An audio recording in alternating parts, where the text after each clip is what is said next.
இப்போ இப்போ விஜய் அவர்களை எதிர்க்கல. எதிர்க்கிறதுனா என்னன்னே தெரியல அவங்களுக்கு. நாங்க சில கேள்விகளை முன் வச்சோம். அம்பிடுதான் தட்சாலி வரானார் சில கேள்விகளை முன் வச்சான். அதுக்கு பதில் திறந்தா சொல்லணும், என்ன போகணும். எங்களை விமர்சிக்கிற, எங்களை எதிர்க்கிற அவ்வளவு பெரிய ஆள் கிடையாது. ஒண்ணு, நான் பகிரங்கமாக என் தாத்தன் மேல சத்தியமிட்டு சொல்றேன், என்னை எதிர்ப்பவன் எல்லாம் என் எதிரி கிடையாது. நான் யாரை எதிர்க்கிறனோ அவன் தான் என் எதிரி. எனக்கு நண்பனா இருக்க உனக்கு ஒரு தகுதியும் தேவையில்லை. ஆனால் எதிரியாக இருக்க உனக்கு நிறைய தகுதிகளை வளர்த்துக்கிட்டு வரணும்.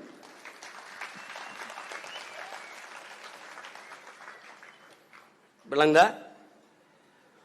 நீ வேலுநாச்சியார படமா வச்சுட்டா மறவர் எல்லாம் தென் மாவட்டத்தில் முக்குளத்தோரெல்லாம் ஓட்டு போடுவான்னு ஒருத்தன் சொல்லி வச்சா இல்ல, சொல்லி வச்சான்ல, அவன் கேளு என்னங்க இந்த பேச்சு பேசுறாருன்னு. அவன் அம்பேத்கரை போட்டா தாழ்த்தப்பட்ட எல்லாரும் ஓட்டு போட்டுவான்னு நினைக்கிறேன். அவனுக்கு அப்ப எங்க இருக்கான் என் பாட்டேன் அயோத்திதாசனும் ரெட்டமலையும் எம்சி ராஜாவும். அவன் ரத்தத்துல நான் இருக்கேன். நான் ஒரு கோட்டை போட போறேன்டா, ஒரு கோட்டை, அதுக்கு மேல ஓவர் கோட்டு. நாங்க அந்த அம்பேத்கர் இருந்து கோட்டை வாங்கல, கோட்பாட்டை வாங்கிட்டோம். இங்க கோட்டை யாருது? என் தாத்தா ரெட்டமலையோடது ஒரு கோட்டு.